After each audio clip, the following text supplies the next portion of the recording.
હવે અહીંયા આપણને 10મા ધોરણની જેટલી પણ ડિટેલ છે એ ડિટેલ આપણને પૂછશે.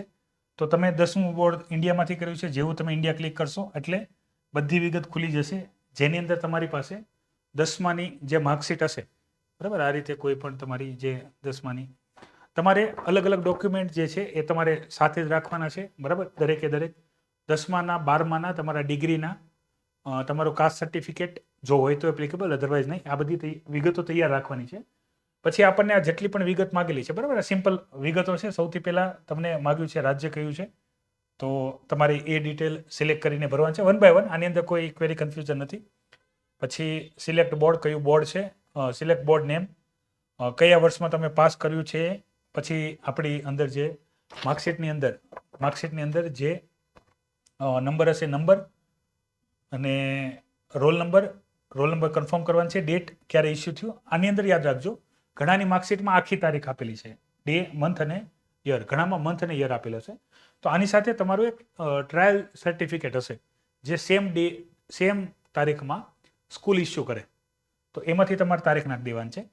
તમારે તારીખ ચેક કરીને નાખવાની છે, બરાબર. તમને ખ્યાલ ન હોય તો તમારા મિત્રોની પણ તમે મદદ લઈ શકો છો તારીખ માટે.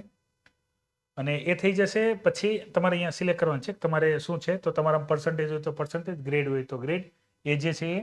પછી અહીંયા તમારે આવશે select do you have school DISE code. હા કે ના તમારે સિલેક્ટ કરવાનું છે. આના માટે તમે શું કરજો, તમે તમારા સ્કૂલની બેઝિક ડિટેલ, તમારું સ્કૂલ જે હોય ને, સ્કૂલ સર્ચ કરી લેજો અહીંયાથી ડાયરેક્ટ પહેલેથી ને સર્ચ કરી લેજો. અને એમાંથી તમને UDISE કોડ મળી જશે. એ કોડ અહીંયા નાખીને અહીંયા યસ સિલેક્ટ કરીને કોડ નાખી દેજો. અને પછી તમે જેવો કોડ નાખશો, બરાબર, એટલે અહીંયા નામ આવી જશે. તો આ વસ્તુ કરીને તમારી જે 10માની માર્કશીટ છે, હવે જો મેં જો 10માની માર્કશીટ અપલોડ કરવાની કન્ડિશન છે. શું કન્ડિશન છે? તો PDF ફોર્મેટમાં હોવી જોઈએ, જેની સાઇઝ 50 KB થી લઈને 300 KBની હોવી પડે. અને એનું નામ હોવું પડે, યાદ રાખજો, બોર્ડ સર્ટિફિકેટ, એનું નામ હોવું જોઈએ. તો અહીંયા ચૂઝ ફાઇલમાં જશું. તો અહીંયા તમારે જે પણ ડિટેલ છે તમે તૈયાર રાખી શકો છો. બોર્ડ સર્ટિફિકેટ તમે અહીંયા જુઓ છો. અહીંયા આપણે કરશું તો અહીંયા જો મતલબ આની સાઇઝ બહુ મોટી છે, તમે અહીંયા જોઈ શકો મોટી સાઇઝ છે. તો અહીંયા તમે સિમ્પલી શું કરશો, તો PDFની સાઇઝ રિડ્યુસર આવે, સાઇઝ ઓછી કરી દે એ આવે. ઓનલાઈન ગૂગલમાં જઈને તમે ડાયરેક્ટ જ PDF સર્ચ મારીને કરી શકશો. અને પછી તમારે અહીંયા શું કરી દેવાનું છે, અપલોડ કરીને સબમિટ કરીને આગળ વધવાનું છે, બરાબર. આટલી ડિટેલ તમે ફૂલફિલ કરીને આગળ વધો, પછી આપણે નેક્સ્ટ સ્ટેપમાં જોઈએ. અને અહીંયા જે PDF છે, આ રીતે મેં તમને કીધું એ રીતે ઓનલાઈન ગૂગલનો ઉપયોગ કરવાનો છે, જેમાં રીસાઇઝર, PDF રીસાઇઝર, મતલબ સાઇઝ મોટી હોય તો એ સાઇઝને નાની કરી દે, તમારે જેટલી નાની કરવી એટલી.